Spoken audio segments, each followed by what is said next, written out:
Here with Arizona State head coach Kenny Dillingham. We're doing the recruiting video here in Arizona. We got flowers, we got palm trees. There's a cactus over there, I swear.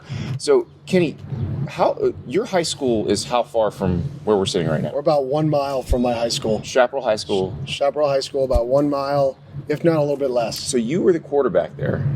No, I was a linebacker. Oh, you were a linebacker there? Oh, yeah. Brett Hundley was the quarterback there, wasn't he? He was at Chandler. Or he was at Chandler. Who are the Chaparral quarterbacks? So Connor Brewer. Okay, that's right. Okay. High 4-star, 5-star. Who Okay. I grew up with the Brewer family who went on to Texas and Virginia. He was one of the quarterbacks there. So, yeah, you guys always had dudes. Oh, yeah. You said college coaches coming through, but you tore your ACL your senior year, right? Correct. And tried to play on it. I did. How'd that go? Not well. That's why I'm here. Well, that's what I wanted, because you went to college and immediately started coaching at your high school. Was it your head coach just said, "Hey, I want you here. I want you working with us"? Or Yeah, so our head coach, my head coach in high school, was a guy named Charlie Regal, who's now our assistant head coach and special teams coordinator at ASU. Because he was Idaho State's head coach when you got the job, right? And he's been the special teams coordinator in 2 other teams in the pack. And he told me, "Kenny, you should just start coaching." So I started coaching when my senior year of high school, and then stayed coaching throughout college and throughout that entire process. So let's talk about that, because you're Chaparral's offensive coordinator. This is you're a college student.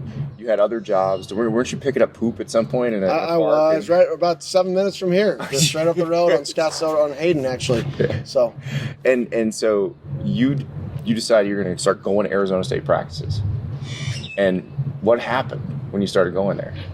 To be honest, I learned, and then I learned, and I But learned. nobody came up to you at first, right? You just going out there? And I went out there, and Coach Norvell said hello, just because he's a really nice person. Yeah. He's now one of my mentors in the profession. But I really just stood there and watched and learned, and sat in meetings and watched and learned. That's crazy. And now Mike Norvell says, "Hey, come to our meetings." And within a year you were an analyst? Yeah, within a year. Well, I don't know if you want to call it an analyst. I was a dude in the building that got a lot of coffee. Okay. All right. Nice. Whatever position that is.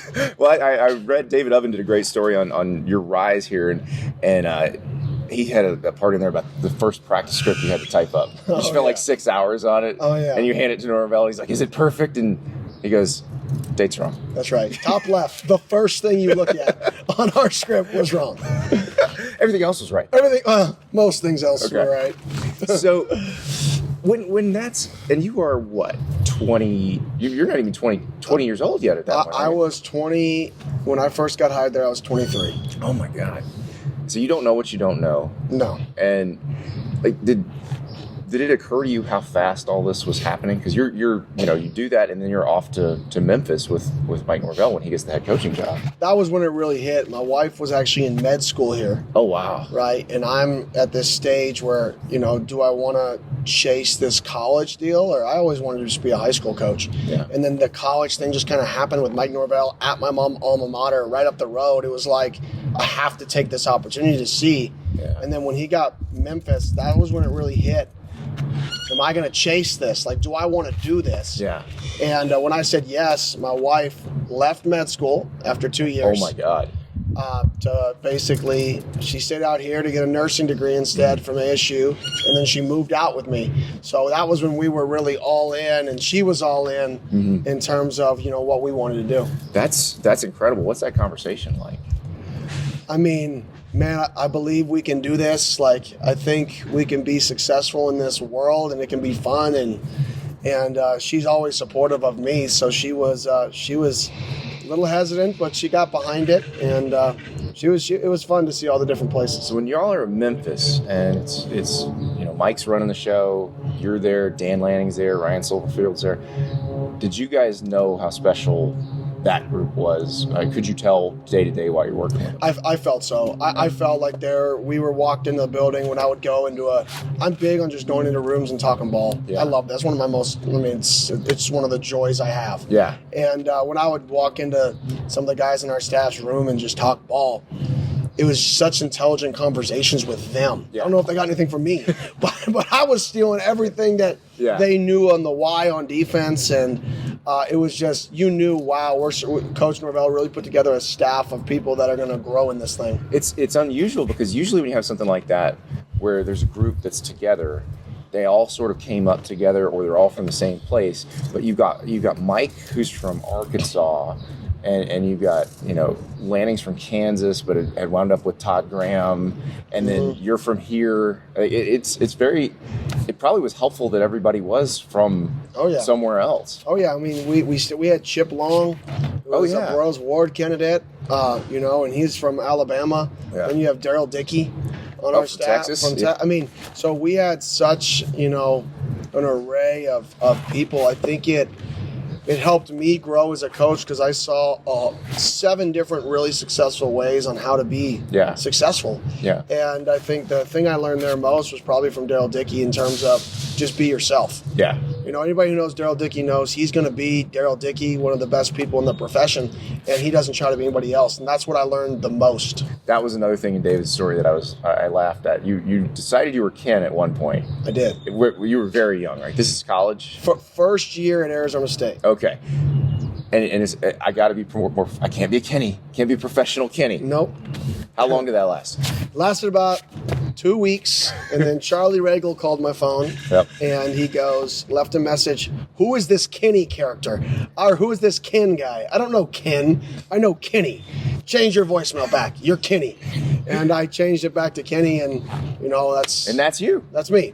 But it's interesting. I talked to Dave Aranda about this last year, and he said for a long time he didn't feel comfortable being himself in the coaching world because he's like, they're going to think I'm weird.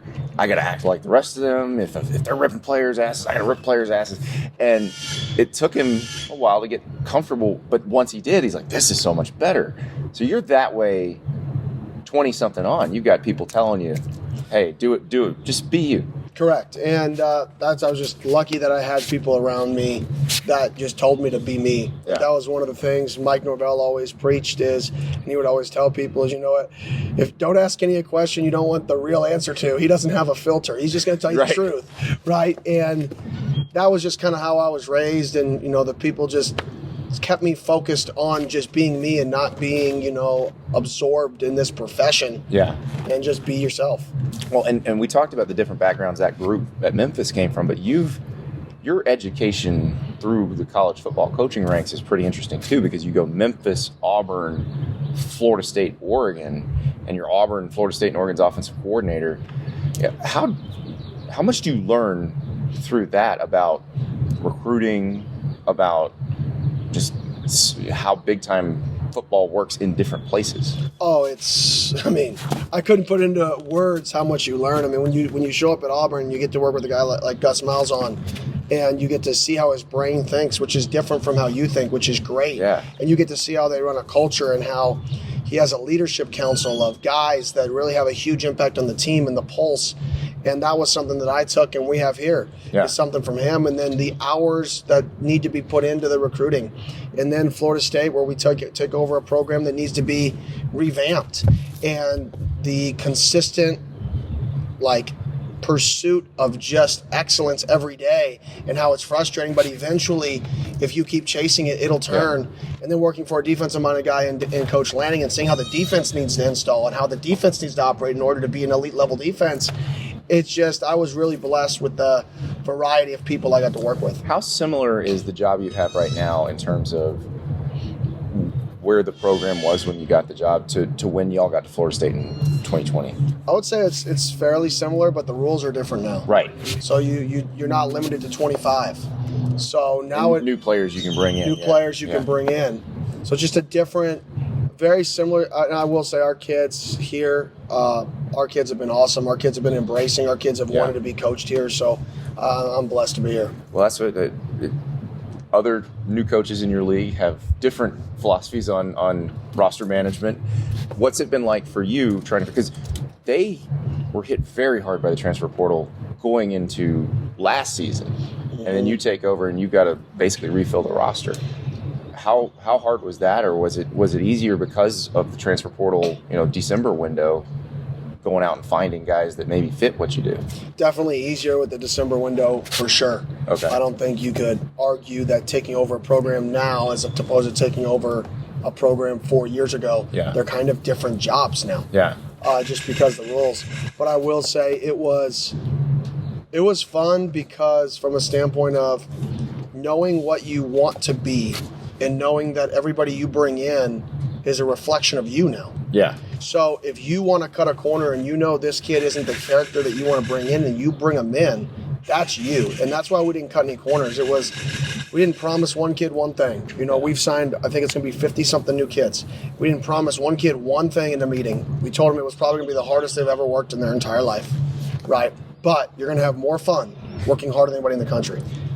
Well, I always find if you can get the self-selecting sample, the people who come in understanding, because that's the part that always amazed me. You'd have these coaches that would tell players, basically throughout the recruiting process, they're worshiping these players, and then they get to campus. I had a situation where when I was playing, we're in the training room getting our ankles taped, and Mo Collins, who's an NFL-bound offensive tackle, sees some official visitors walking through, and he just walks out and he goes, "Enjoy this now, because your ass is theirs in 3 months." And it's funny because that's how it is in a lot of programs where you get there and you get de-recruited and deprogrammed. How important is it to tell guys up front, here's what it's going to be like, so they're not shocked when they get there? I think it's essential.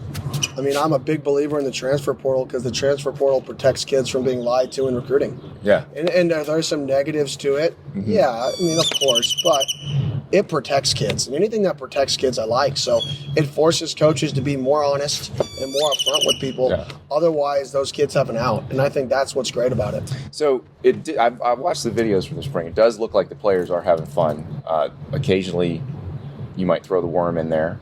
Where's the worm come? Okay, so the worm is for the young folks, and I don't even know where you picked this up. This is stuff that was going on when I was a kid. I'm an old soul. Okay, that's what it is. Soul, yeah. So the worm is a breakdancing move from the late 70s, early 80s, where you're on the. I'm not going to make you do it now. We have. If you are listening to the audio version, you're going to have to go find the YouTube version of this, and we're going to splice the clip in of Kenny doing the worm.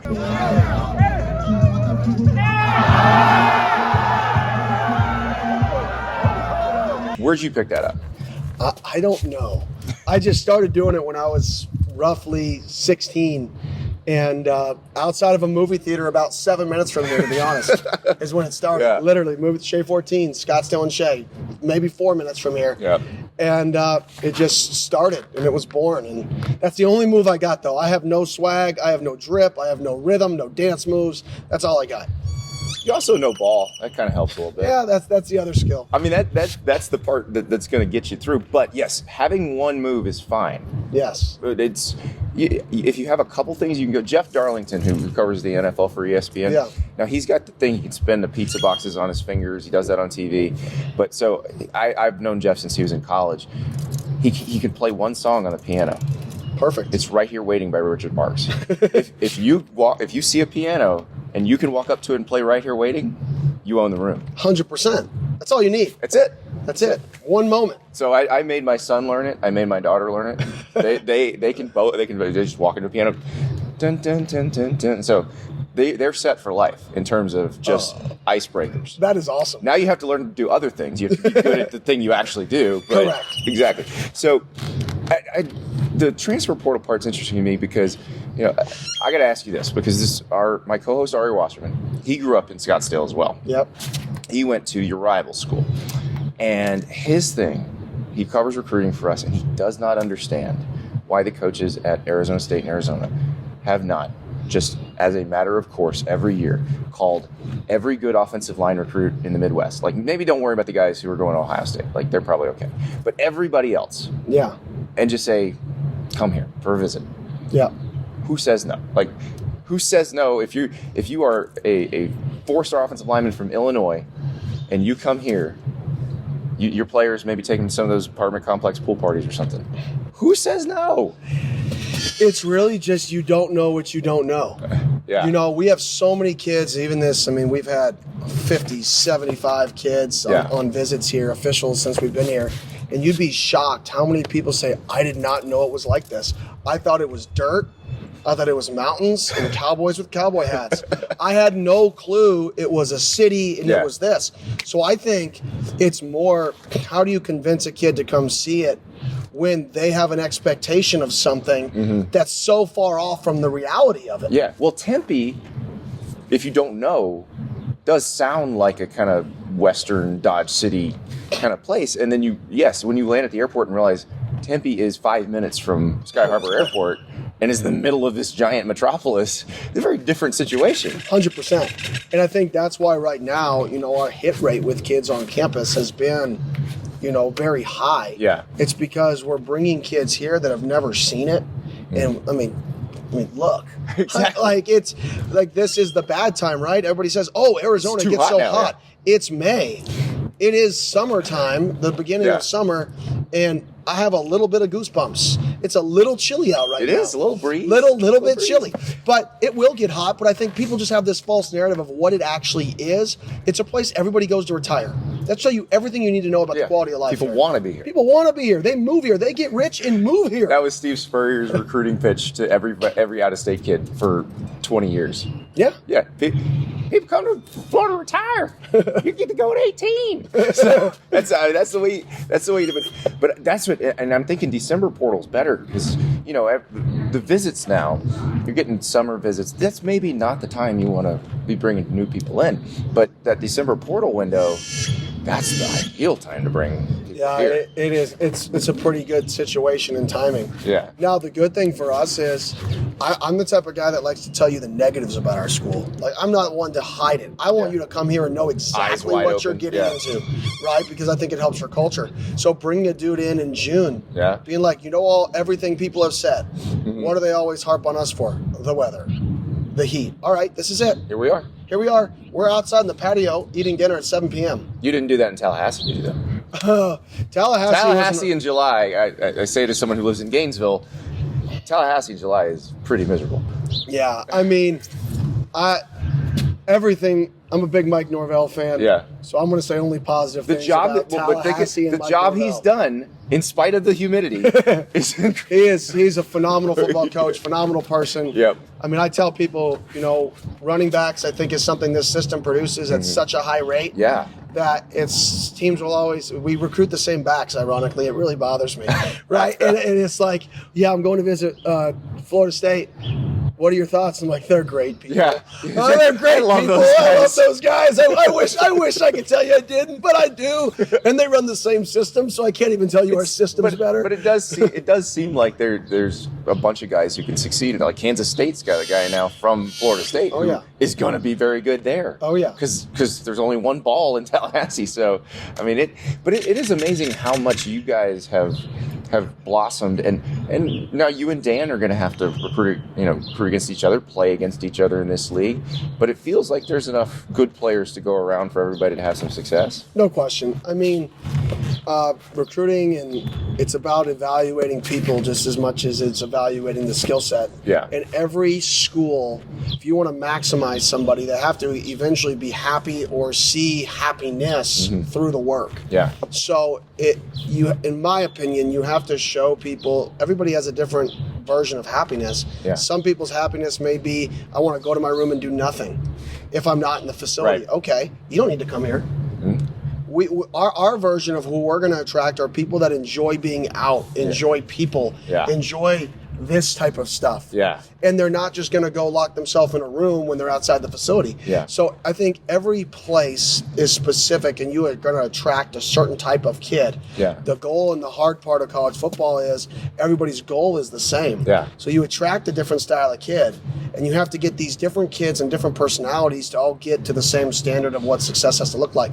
And that's the challenge with each job, is understanding who you're going to get and how to build a culture around it. Well, you also understand what it looks like. I'm a big believer in you need to know what it looks like before you can try to recruit it, because the coaches who think they know don't tend to have much success, but the ones who've seen it, and you've been at Auburn, you've been at Florida State, you know what those schools have to recruit if they want to be successful.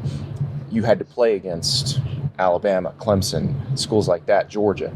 You know what those schools look like and what those rosters look like. How much is that an advantage when you are recruiting to understand kind of what you're up against if you want to hit your goals? Oh, it's huge because like you said, what the standard is to play those teams and be on the field with those teams.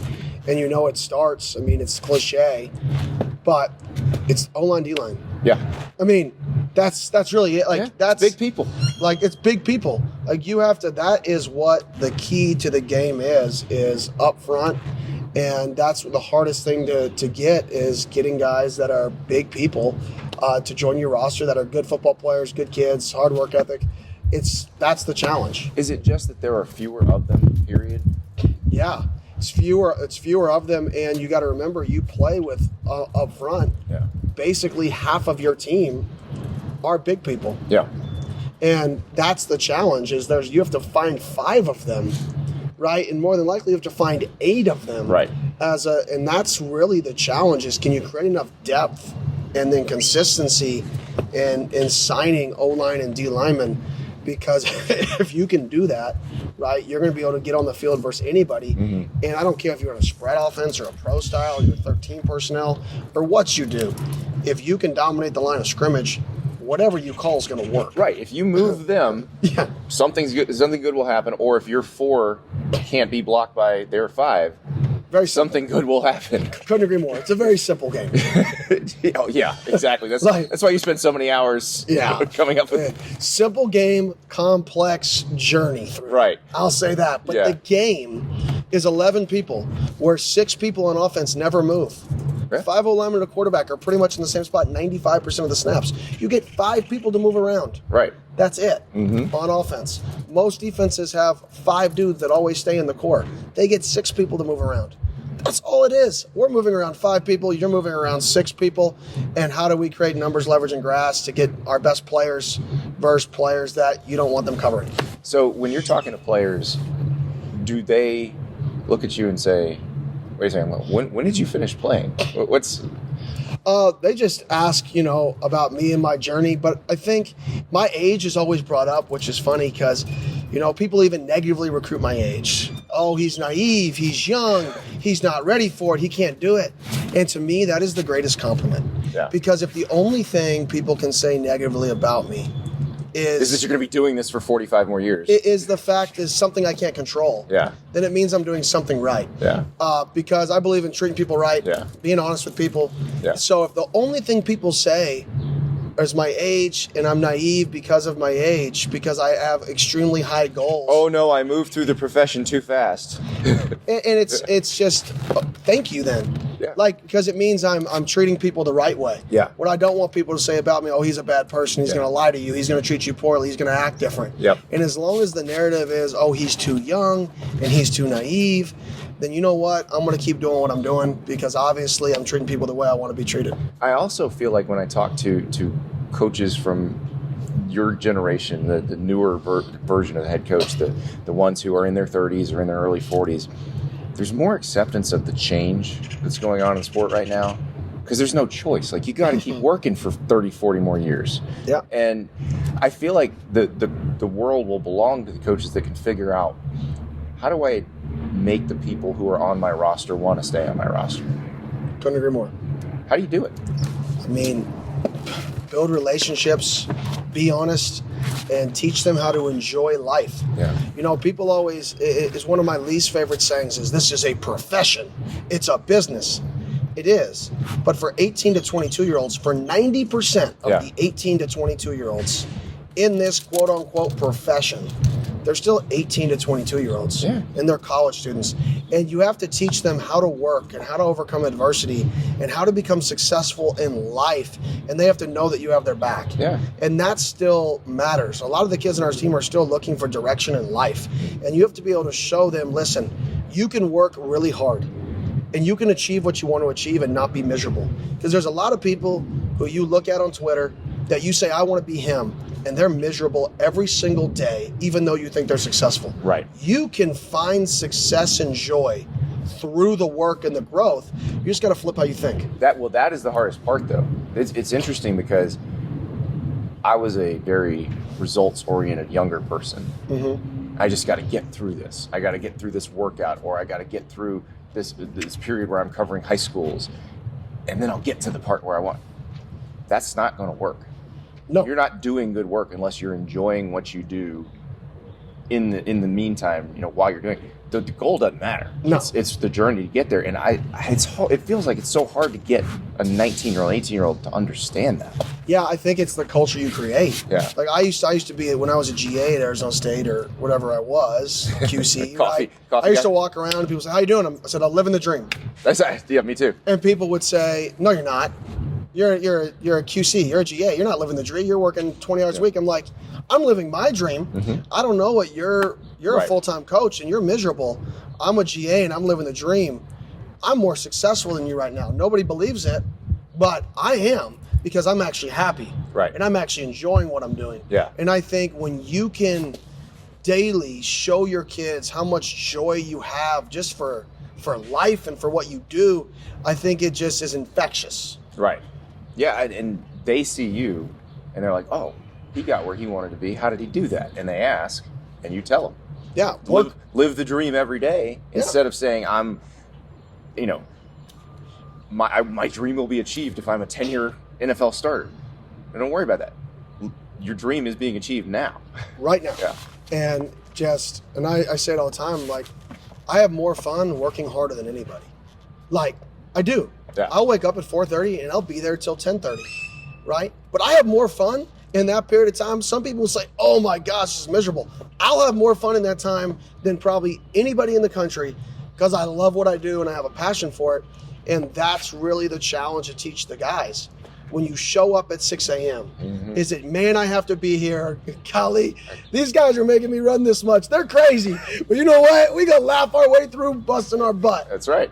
Can't believe I get to be here. Correct. It's just but that comes into the culture. How you walk in the building are 10 people smiling at you when you walk in the building, or 10 people frowning because it's early? Is your coach there? Is he enthusiastic? Did he shoot you a text in the morning? Let's get after it today. Like, all of that goes into the mindset of these 18 to 22-year-olds. And I truly think if we can teach these guys to enjoy the growth and enjoy the work, enjoy the quote-unquote hard stuff that people say, embrace it, push through it. No, don't push through it. Strive through it. Yeah. That is the difference in the mindset. Yeah, that's when you're really kicking ass, is when you are having the hardest workouts and the guys are smiling. Yeah, that's it.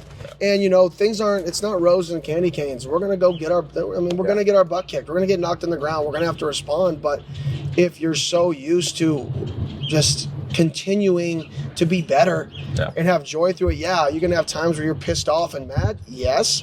But can you respond to it and get locked back in to the task at hand? Yeah.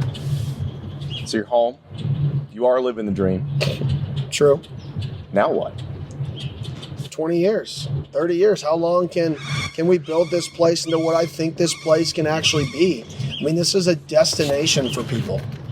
It's a think about all the people who came to people this hotel that are here thing. today. Yeah, exactly. Some of the most powerful people in all of college and the profession as a whole are here, and they chose to have an event here because how great of a place it is.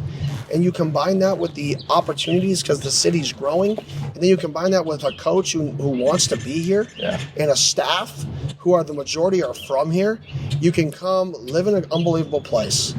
Be around positive people who want to see you succeed, who are going to care about you, right? And you can go play in a city with 4 other pro sports. So if you want to get into broadcasting, you have those avenues. Yep. With one of the best business degrees in the country, this is a place that can be special. It's not going to happen overnight, but slowly this place can achieve in what everybody says the sleeping giant. It's never been woken up for a reason. We need kids to think outside the box and say, "Man, I'm not going to go to the narrative school that everybody tells me I can go to. I can come here and be happy." What's wrong with that? That's right. I'm gonna show this to my guy Ari Wasserman. He's in Turks and Caicos on his year after the wedding honeymoon right now, but he thinks he can block Jalen Carter. So we're gonna get. So we're talking to Jalen Carter before the national championship game. And Ari goes, "You think if there was $1 million on the line, I'd be able to block you successfully one time?" And Jalen just laughs. And rightfully so. I'm just like, I would pay anything to see this. Oh my God! But he thinks he can block Jalen Carter. So, I think he's got a little eligibility left. He's a big guy, so I think he'll commit. I'm pretty sure, even though he was in Arizona before, I think he'll commit. I doubt he can block Jalen Carter.